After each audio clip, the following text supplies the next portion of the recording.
In her favourite bedroom at Osborne House, Queen Victoria was very sick and close to dying on January 22nd, 1901. She was 81 years old, which is really old. She had been queen for a very long time, and everyone in the country knew her. People were worried about what would happen when she died because she had been in charge for so long. When she died, it was like the end of a whole time period, and people didn't know what to do because they hadn't had a big royal funeral in a long time. As Queen Victoria got sicker in her room, her family stayed close by, and the whole country was trying to figure out how to say goodbye to a queen who had ruled for 63 years. Victoria's last moments were very sad and heavy. She had been sick for a while, and she was also very sad because her husband, Prince Albert, had died a long time ago. She missed him so much, and it made her feel even worse. As she was dying, people wondered what would happen to the country she had led for so many years. The year 1900 was especially bad for Queen Victoria. So many sad things happened to her that year, and it made her feel even worse. There was a big war called the Boer War happening between Britain and Africa, and it made her very worried. On top of that, something scary happened to her oldest son, the Prince of Wales. Someone tried to kill him while he was travelling in Belgium. A young man who was protesting tried to hurt him, and this made Victoria even more upset. Then her oldest daughter Vicky, who was called the Dowager Empress of Germany, got really sick. She found out she had breast cancer, and it was spreading fast and causing her a lot of pain while she stayed in her castle. The Queen's sadness got even worse in August that year when she got a telegram with terrible news. Her son Alfred, the Duke of Edinburgh, died from throat cancer.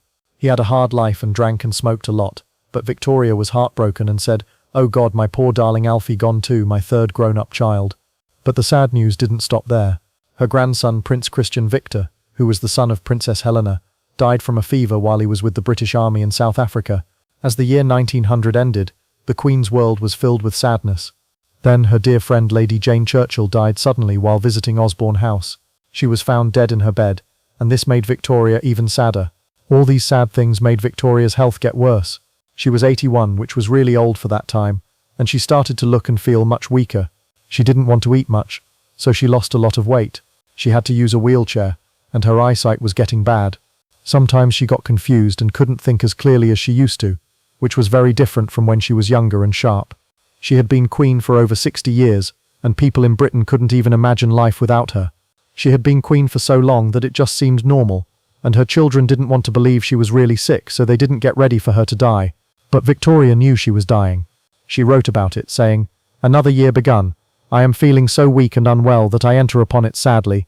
The Queen stayed at Osborne House, her favourite place on the Isle of Wight, during her last days, but her health got worse very quickly. Her doctor, Sir James Reed, saw how serious her sickness was and told the royal family, but her family didn't want to believe it. Even as Victoria was getting closer to dying, her family, who called her the grandmother of Europe, didn't want to accept it. Even when she was confused and not thinking clearly, they still didn't want to believe she was so sick. Princess Helena and Princess Beatrice, her daughters, especially didn't want to think about their mother dying. So they tried to keep everything normal. But the doctors didn't all agree on what to do, which made things even more confusing. Some of the royal family didn't want to come to Osborne House right away. The Prince of Wales, who would be the next king, was annoyed because he had to cancel his weekend plans. The Duke of Connaught had to leave a big party in Berlin that was celebrating 200 years of the Prussian monarchy. Some family members were busy doing other things, like going to the theatre. Meanwhile, Sir James Reed, the Queen's doctor, knew things were serious. He sent a telegram to Kaiser Wilhelm of Germany, who was Victoria's grandson, and told him to cancel all his celebrations. The Duke of Connaught and Kaiser Wilhelm hurried to England, and this made the royal family finally tell the public that the Queen was very sick and start getting ready for her to die. The news surprised everyone, and newspapers had big headlines like "Queen unconscious, sinking fast." But the newspapers didn't really know how to talk about this kind of story, so they guessed wrong and said she was getting better. Even the Queen herself had a hard time believing she was dying. She asked her doctor, "Am I getting better? I would like to live a little longer as I have a few things to settle." Sir James tried to make her feel better and told her she was getting better, even though she was very sick. Sometimes people feel a little better right before they get much worse, and that's what happened to Queen Victoria. Starting on January 17, 1901, she had a bunch of really bad strokes, and the whole royal family rushed to the Isle of Wight to be with her. The Queen was so sick that she couldn't do her job anymore, and the government had to stop working for a while. People even talked about her son taking over as regent for a short time. Osborne House was full of guests, and everyone was worried about the Queen. The phone rang all the time with reporters asking for news, and crowds of people waited outside the gates. Inside, Victoria was in her bed with her family around her in her small bedroom. The Bishop of Winchester and the local church rector were there, praying and singing songs. Kaiser Wilhelm II, her grandson, stayed by her left side for hours, and her doctor, Sir James Reed, held her hand.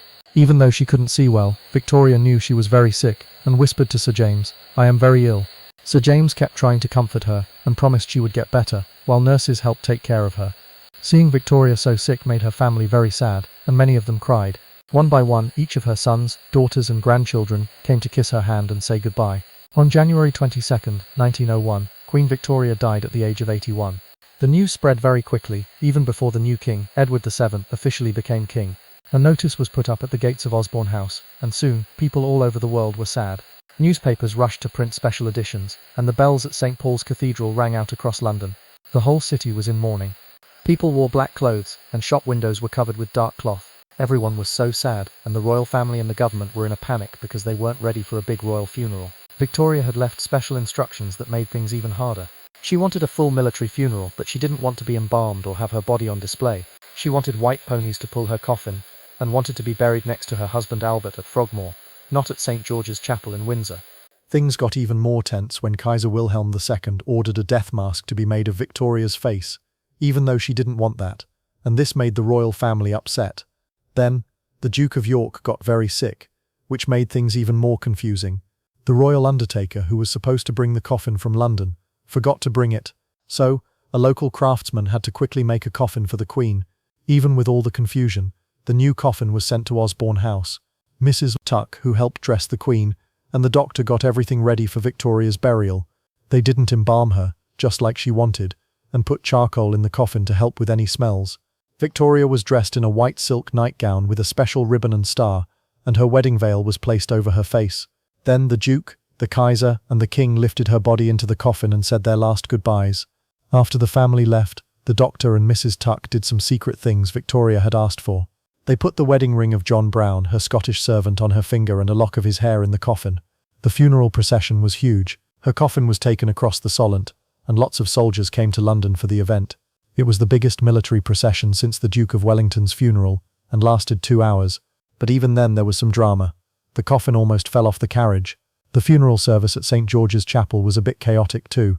2 archbishops arrived too early, and there weren't enough Navy people there, so the chapel wasn't full. They had to invite more people to fill the seats. Finally, Queen Victoria was taken to Frogmore, where she was buried next to her beloved husband Albert in the same tomb. Today they are still there, side by side, and their stories are forever linked. Queen Victoria was queen during a time when Britain changed a lot. She was queen during the Industrial Revolution, when many new things were invented and the country grew. She also became the head of the British Empire when it was the biggest and most powerful it had ever been, and people called her the Empress of India. But after 63 years as queen, Victoria died in her favourite home, and the whole country was heartbroken. Many people thought she would never die, but after being sick for a long time and surrounded by her family, Queen Victoria finally passed away peacefully. And that's the story of Queen Victoria's last days. A queen who saw so much, loved her family, and changed her country forever.